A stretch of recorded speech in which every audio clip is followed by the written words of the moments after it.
Hi, I'm Dr. Tabitha, the functional gynecologist. I'm a board-certified OBGYN and functional medicine physician. I've embraced the world of functional medicine and wellness through my own personal health journey, and I'm super excited to share my wisdom and unique perspective as it pertains to women's health. So if you're struggling with hormone imbalance, weight gain, period issues, anxiety, insomnia, you name it, then you've come to the right place. I want to be your functional gynecologist. So welcome.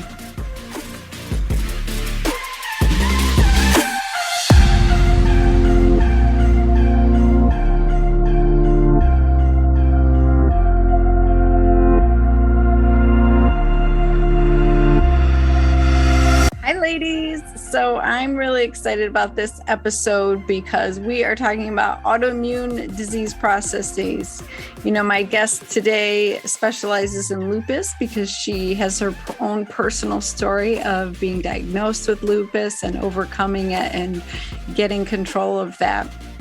But essentially, autoimmune diseases are all the same, disease process. And I have Hashimoto's, which is an autoimmune disease of my thyroid.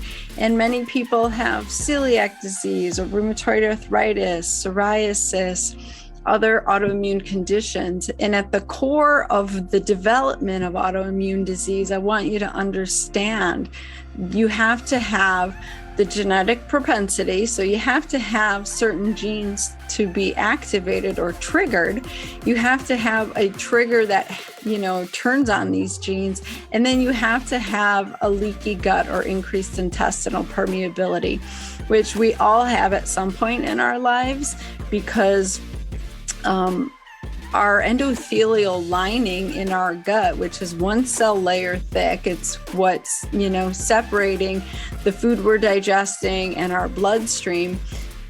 There's only one cell layer, and those are easily destroyed. The junctions in between them are easily broken by steroids, antibiotics, pesticides in our food, too much cortisol production from chronic stress, hormonal shifts like pregnancy and menopause, steroid use. All of these things can damage those gap junctions and create microscopic holes for things to get into our bloodstream that shouldn't. And our immune system gets activated, and sometimes it gets confused and starts attacking our own tissue. That's an autoimmune process. So for me, my autoimmune disease was activated from having a pregnancy at 17 years old. Talk about stress, right? The hormonal shifts and the stress of being a teen mom and dropping out of high school. So once those genes are activated and turned on, it's really hard to turn them off. But you can control. There is so much evidence coming out that autoimmune disease processes are partly reversible, if not completely, but partly, and you can get them under control without nasty medications with major side effects. The key is going back to where it originated, and that's your gut. And so I'm really excited to talk to my guest today because she understands that you have to evaluate and treat gut dysbiosis, gut dysfunction. And so what I want you to understand is whether you feel like you might have an autoimmune process developing, which usually feels like fatigue without explanation, muscle weakness, soreness, joint pain that's not explainable, different conditions. Sometimes it's an autoimmune process that just hasn't been diagnosed. I will say, as far as Hashimoto's thyroid disease, the majority of conventional doctors do not check for thyroid antibody levels, and that's how it's actually diagnosed.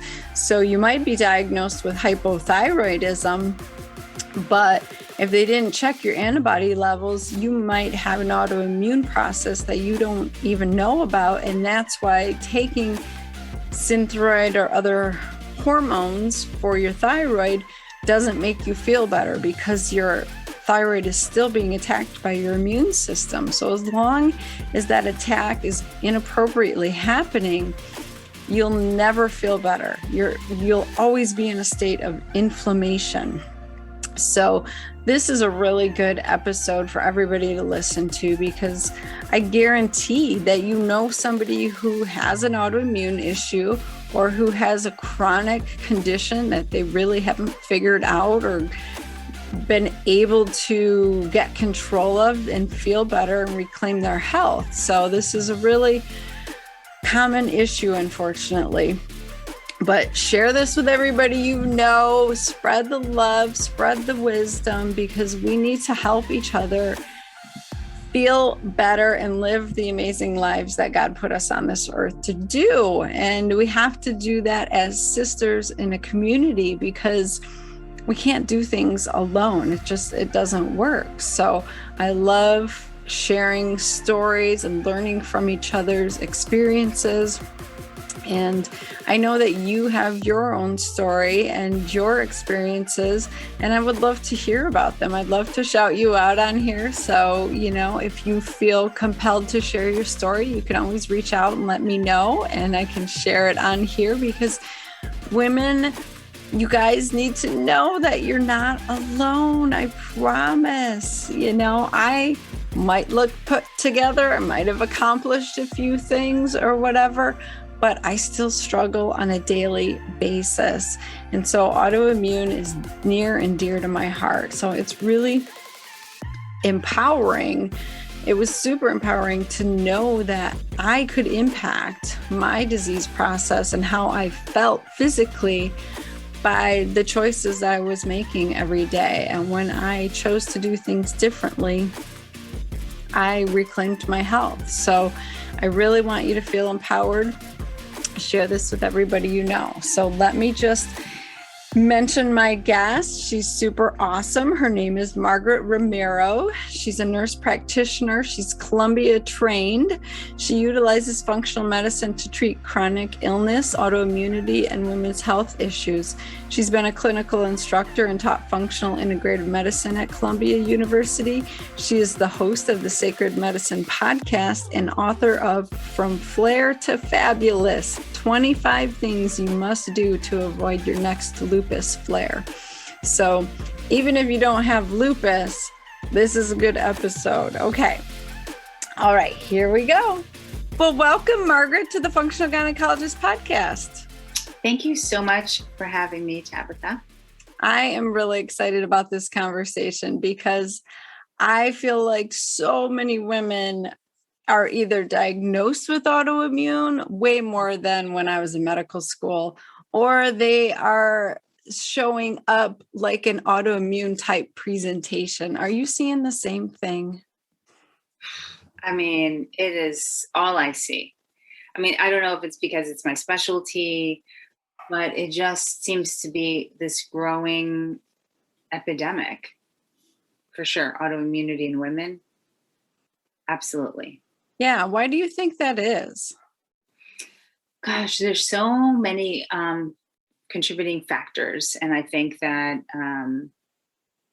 with gluten and glyphosates, toxins, environmental toxins, everything from Lysol to fragrances to all of these things, I think it just sort of breaks your body down. And, then you throw in like your genes and bad diet, fast foods, and things just tend to, easily go off the rails.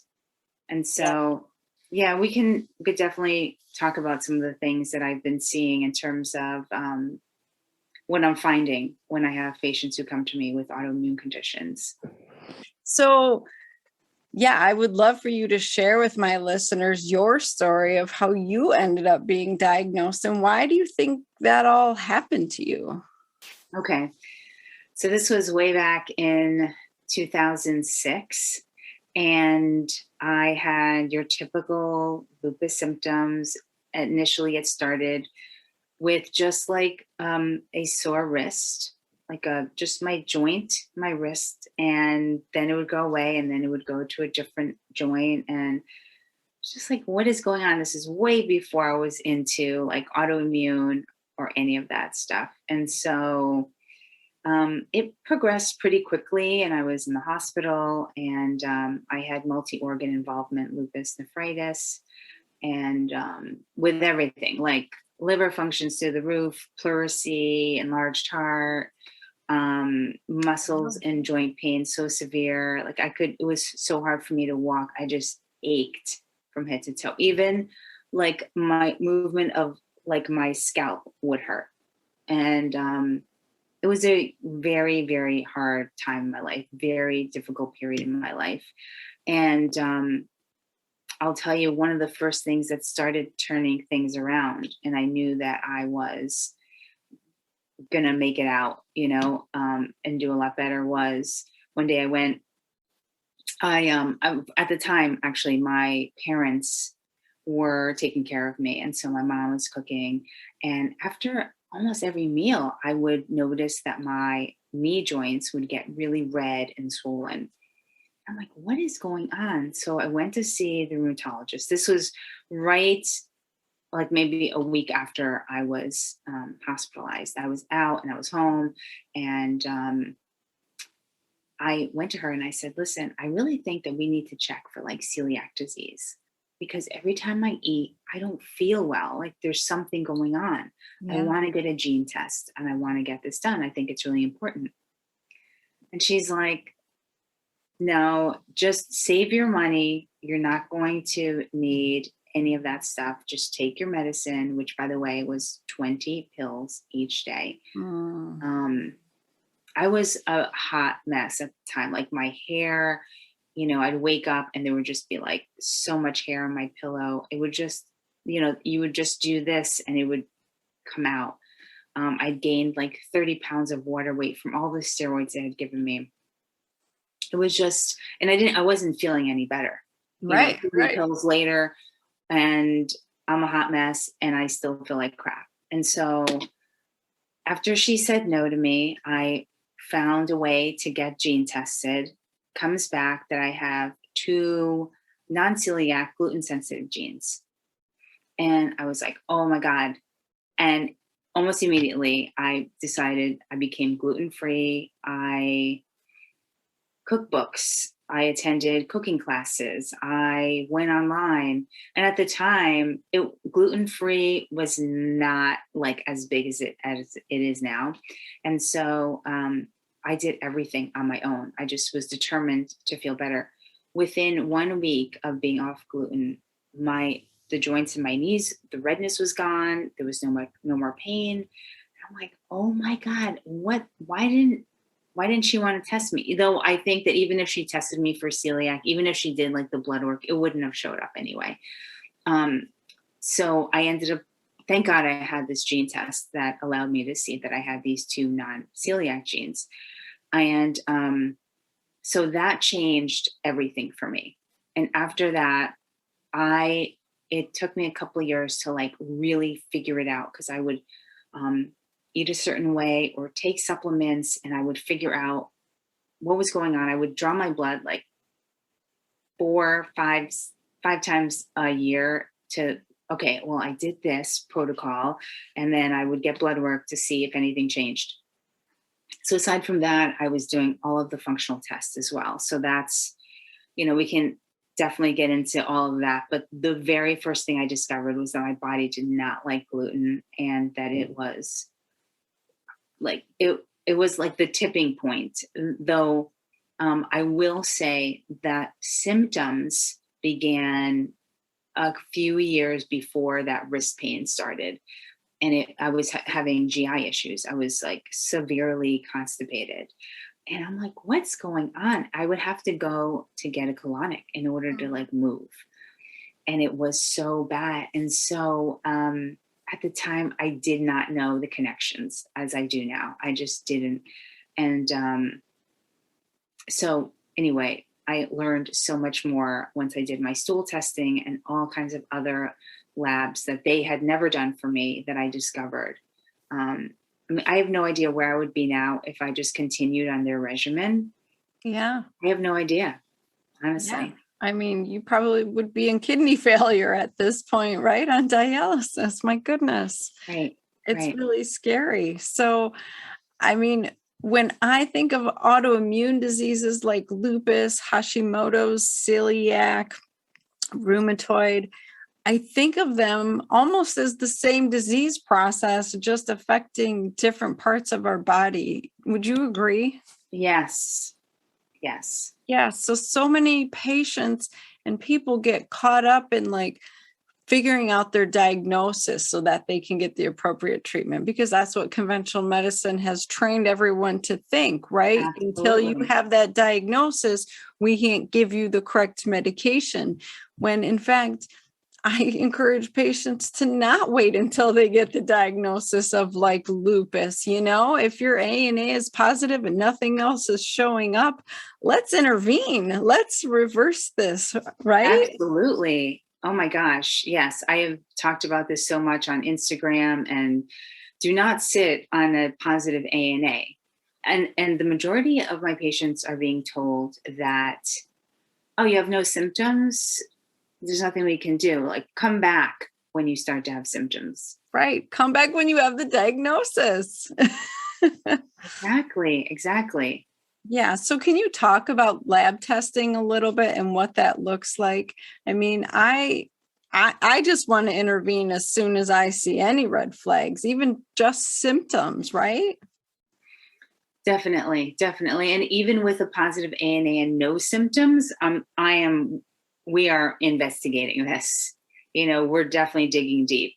And so whether you have a positive ANA with no symptoms, or you have a positive ANA, all the symptoms, and a titer of like 1 to 1,200, I'm still looking I'm still doing pretty much the same testing, functional testing.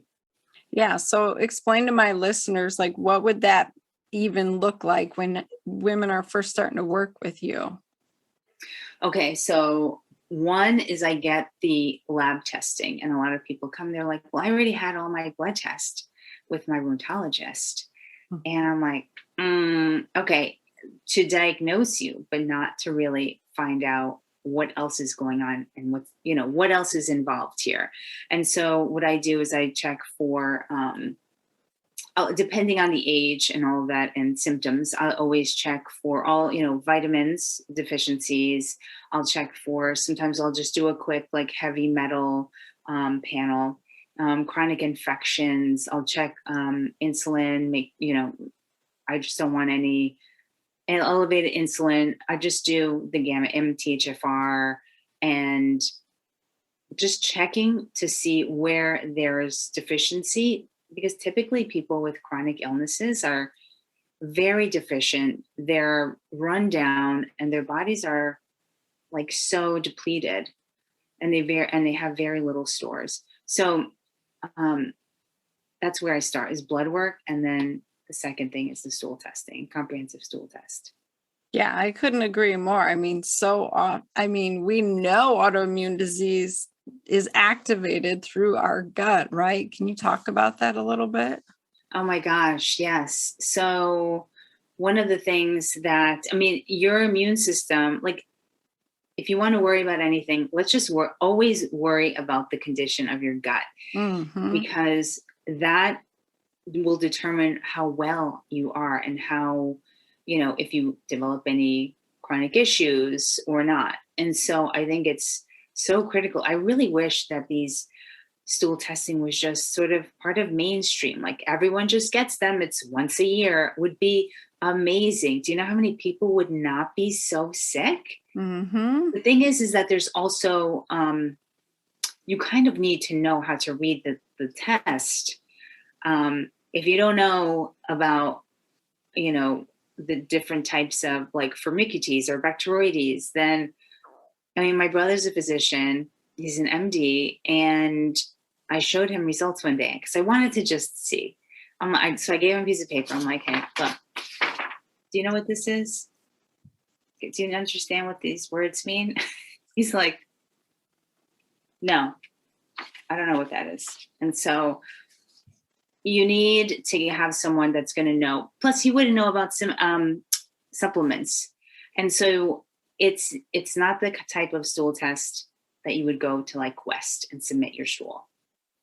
It's not Exactly. I hear that all the time from patients. I had the stool test, and what they had was a fecal occult test for blood or maybe calprotectin level, but you did not have your microbiome evaluated, your digestive function evaluated, no, your not at immune all. system. I mean, those are all key processes in whether or not you can control your autoimmune disease, right? Absolutely. Absolutely. Or they'll do a stool ONP, ovin parasite, Mm-hmm. but that's someone looking through a microscope and looking to see if they can find anything. And you're really not going to get much if you don't have, do you imagine how, like, you have 150 samples you have to go through and you're the person looking under the microscope? Do you really think it's going to be that accurate? Absolutely not. Right.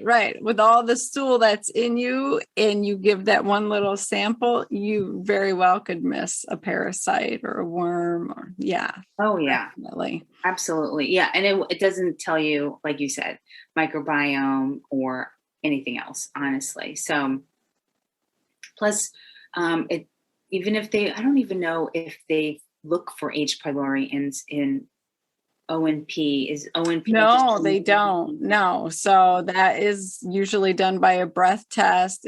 And at least where I live, you have to beg the gastroenterologist to order that kind of stuff. unbelievable? Yeah, it's very sad how stuck in their ways they are, but it's a broken system. It's driven by insurance. If it's not covered by insurance, they don't want to order it. They don't want to deal with the rejection and explaining to the patient. It's just easier not even to address it at all. And so we need more people like us to, break out of the system and help fix it, because it's not serving our patients. No, definitely not. And going back to what you were asking before, I'd say about 90%, 98% of my patients have gas and bloating or have had IBS or IBD, which I think are just a diagnosis of like, I don't know what it is, but you have diarrhea, constipation.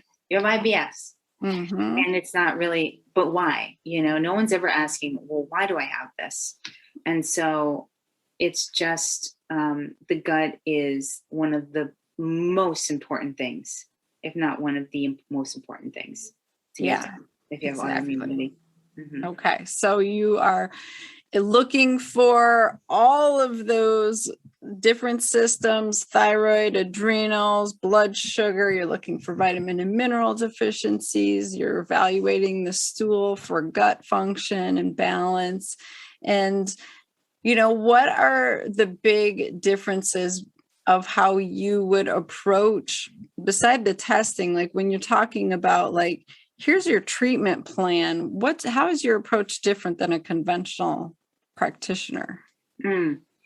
Okay. First is that I don't look at reference ranges. It's unbelievable. You can have someone with a B12 level of 300, and that's within normal range. And that is not optimal range. I think functional medicine providers, we look at optimal ranges. This is where you need to be. I don't care that the reference range is this big.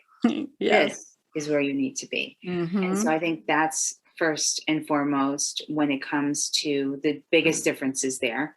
A thyroid, someone comes in and they're like, oh no, I'm 4.0. It's within the reference range. I'm like, that's not good. I think some reference ranges even go up to 5, I think. Mm-hmm. Oh yeah. Where I live, it's up to 5. And I say, do you feel good? Do you think you're in the good range? Right. And the answer is no. Right. Yeah. So that's one big difference, is that I look at optimal ranges, not reference ranges. I don't write prescriptions. That's not my go-to. I can if I want to, if I need to, but that's not where we start. We're not like, okay, let me just write a prescription for this. I'm figuring out what's going on. Almost everyone is vitamin deficient. So that's one of the things that I look at. And because how can you can't be depleted and then try to heal. It just doesn't work that way. Right. And so trying to figure out all of the deficiencies, getting someone on the supplements that are needed. My brother, he said to me when he was, they do this once every 6 years, they redo some test or something. Yeah, their recertification. He said, yeah. He was laughing. He's like, they told me at this, he takes some course to pass that test or whatever. They told me in the course that if CoQ10 was ever part of the multiple choice, that it's never that. Like, that's never the answer. And so I was like, okay, you don't even know what CoQ10 is for. So there are ways, and there's supplements and nutraceuticals to help not only bring balance to the body, but also really enhance, vitality and bring back, energy. And that's not where conventional medicine is. They're more like Vyvanse. Oh, you want some energy? Let me give you some Vyvanse, which is just like modern day speed. Yep, exactly. Oh my goodness. So, you're going down this path, you're making these changes. Tell me, is there one diet that fits all for autoimmune, especially lupus? Or are there some definite 100%, this is how it is? Well, for me, and from what I have seen in my patient population, and I do test for gluten sensitivity. And so we start there. Almost everybody is, but I usually have them take gluten and dairy out for at least 9 months, honestly. Yeah. And so there is the autoimmune paleo diet, which is also out there. And I think that's pretty good too. I just, if a lot of my patients are like very deficient, there are some key foods that I'm like, okay, try not to do like so much eggplant or peppers, or potatoes. But sometimes I've got people who are they're so thin and depleted that I don't want to take out too many things from their diet. But gluten and dairy are definitely the two big ones. And if after a while they start to feel better, they can slowly introduce it and just see how they feel. I will tell you, though, that the majority of them do not feel good after they consume it, after being off it for a while. Mm-hmm. Yeah, for sure, without a doubt. And so they remove the food triggers. They're trying to eat and nourish themselves. What else are you having them do to really get this autoimmunity under control? I also look at food allergies, to see. There's a couple of indications I notice in the blood work. If I notice really low cholesterol levels and they're not on a statin, then they have leaky gut. Anything less than like 150 or less, you have leaky gut. And so typically a lot of people have leaky gut syndrome, permeability issues. And for who knows how long they've had it, because they've been sick for many, many years. So if that's the case, what I also see is a long list of food sensitivities, so I try not to get food allergy testing right in the beginning when we start working, because they're just going to be reacting to almost everything. And I find that if they see something like that, they feel very defeated in the very beginning. So I try not to do food allergy testing in the very beginning. Okay, good. And what do you think is the biggest shift changer? Is it the diet? Is it the supplement, repletion of your vitamins and minerals? Is it something else? Like, what really gets women feeling better? Oh, that's such a good question. Well, one of the things I do, so it also depends on, like, let's say they come to me, well, a lot of them come to me with fatigue. It's like one of their things. So I try to get them on some supplements that will start them giving them some energy. So they're just starting to very slowly start to feel better. At the same time, we're removing gluten and dairy. we're giving you, and you cannot be vitamin D deficient if you have an autoimmune condition. And so I'm putting them on some really good supplements. I'm changing their diet. When people start to remove gluten and dairy, it doesn't really take them that long to start feeling a lot better in their body. Yeah. And so once they start seeing and noticing some nice changes, and their body's getting actually the nutrients it needs, it really doesn't take that long. But it is a combination of things. I feel like in the very beginning, once the initial consultation, I get some blood work back. While I'm waiting for the stool to come back, I'm putting them on some supplements for sure. Yeah, definitely. I mean, I know personally for myself, having Hashimoto's, that I have always struggled to, have with IBS and with chronic pain and all of these issues, and getting rid of gluten was life-changing. But I could never figure out why I couldn't get my vitamin D levels up, why I couldn't get things repleted. And it was because I needed to heal my gut. And then I also did genetic testing and found out that I have 3 different mutations for my inability to make vitamin D if I'm outside in the sun and absorb it. And so I think, us really understanding ourselves as individuals is key, because I realized I need a lot more vitamin D in a different form to be able to even absorb, but I needed to heal my gut first. So I love your approach to this, because I think that is the only way that you can really get control of an autoimmune process, Mm-hmm. For sure. So how much? Go ahead. How much vitamin D then did you need to take? So I did 50,000 IUs for a week, and then I was doing 10,000 IUs and, for a couple months.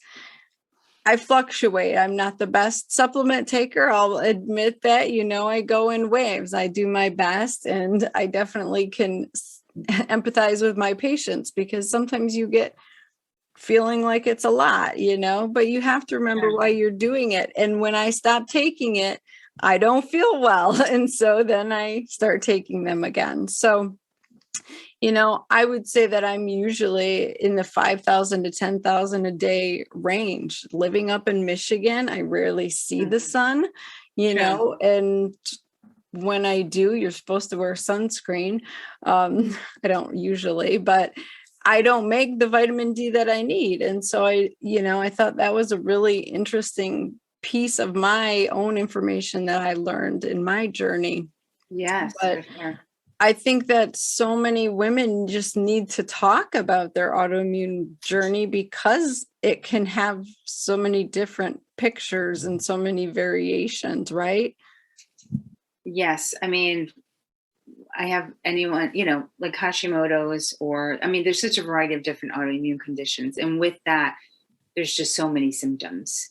And so, I feel like but I also see a combination of things. I see celiac and Hashimoto's. I see lupus and Hashimoto's. I see lupus and celiac. And so, leaving you a little more susceptible if you have one to have another one.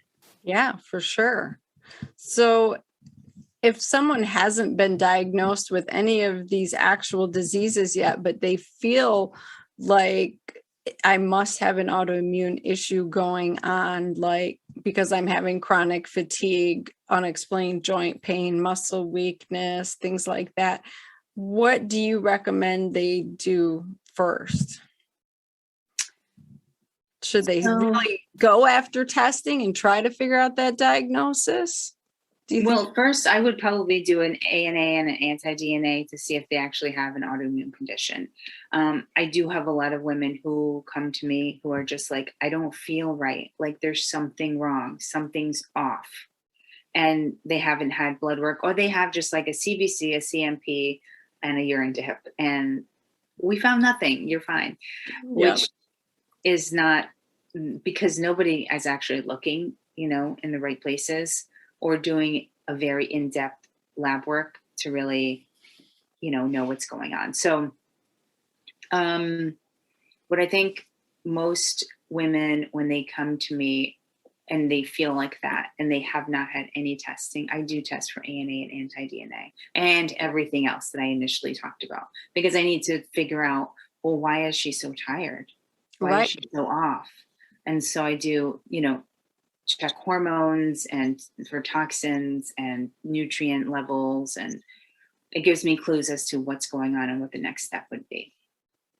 Awesome. And say they go through all of this process, they're making all of the changes. Do you ever see women who just aren't getting better? There's something deeper that you haven't really uncovered yet?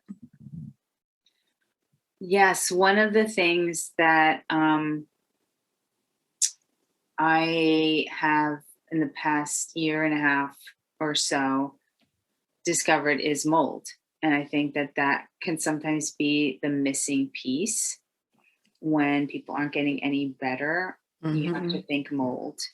And so I've started doing routine testing now. You can even just check it in the blood too. Or you can get a urine test as well to see which mold species, do you have, which mold toxin. So I'm starting to do that more and more now. And some people say, I don't have any, there is nothing, I don't smell anything, I don't see anything, but that still doesn't make any difference. Right, exactly. No, I see that as well. It's like you can really get the majority of the patients feeling better with the diet changes and the supplements and, balancing out their other systems. But there's always, I don't know, maybe 10% of women who you need to get deeper. You need to get rid of their heavy metals, their toxic burden, their mold exposure, or chronic Epstein-Barr virus, things like that. I see a lot of chronic viral infections. I see recurrent shingles outbreaks, that whole thing. Do you see that as well? I've been seeing that so much, and in young women too. And so chronic infections are just, pretty norm. I mean, considering, but it's never checked. Those are things that are also never checked. Mm-hmm. Yeah, that's why I encourage women to step away from conventional medicine and find yourself a functional practitioner, integrative, someone who is thinking outside the box, who's doing testing that isn't covered by insurance, right? Right. Sometimes you can, if you have the appropriate diagnosis, it'll be covered. Sometimes it's not. They just don't cover some things, but right. I just don't want women to not get evaluated and properly treated because it's not covered. I don't want them to be stuck in that mindset that you can't take care of yourself because the doctor isn't, ordering it, that type of thing. I see that quite a bit. And, we just have to take ownership of our health and what's happening to us, right? Oh my gosh, so much. And, also, what is the deal with women who are requesting certain blood work and their doctor's like, no, they won't do it? Yeah. What is that? Why? It's like you're ignoring what they want. Why are you ignoring what we're asking for? Yeah. Well, I've worked alongside doctors like that. And from my best understanding, it's because they don't know what to do with those results, and they are held liable and responsible, and they wouldn't know what to say to the patient when the test came back, and so I think that's a huge frustrating piece for some women, is they for so long haven't had other options. But now, like you and I, we both work virtually. So really that barrier is gone. You can see anybody anywhere and get the help that you need. So I would love for you to tell my listeners where to find you, how to work with you, all of that good stuff. Okay. So my website is margaretromero.com. And I'm on Instagram every single day. And because food is like my obsession, and gluten-free food in particular, I'm on Instagram every single day, which is Margaret Romero on there. And those are my two biggest places where I hang out. So Instagram too, especially. Awesome. Well, I'll have all those links in the show notes because women need to connect with you. You know, they need to take back control of their health and really figure out what's going on with them, especially if they already have a diagnosis like lupus. I mean, you got to get control of that, right? Oh, yes. Oh, and I also have a podcast. How can I forget? Yes. The Sacred Medicine podcast. And on there, I do talk about all women's health, functional medicine, and definitely lupus too. Awesome. Well, thank you so much for everything that you're doing for women. It's just fabulous, and your wealth of knowledge. So thank you. Thanks so much for having me.